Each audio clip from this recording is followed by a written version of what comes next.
خطبہ نمبر 218۔ آپ علیہ السلام کا ارشاد گرامی۔ بصرے کی طرف آپ علیہ السلام سے جنگ کرنے کے لیے جانے والوں کے بارے میں۔ بسم اللہ الرحمن الرحیم۔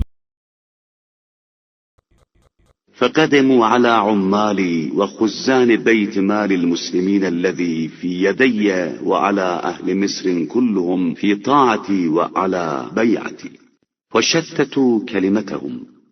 یہ لوگ میرے عاملوں، میرے زیر دست بیت المال کے خزانہ داروں اور تمام اہل شہر جو میری اطاعت و بیعت میں تھے سب کی طرف وارد ہوئے، ان کے کلمات میں افتراق پیدا کیا، وأفسدوا علي جماعتهم ووثبوا على شيعتي فقتلوا طائفة منهم غدرا وطائفة عضوا على أسيافهم فضاربوا بها حتى لقوا الله الصادقين۔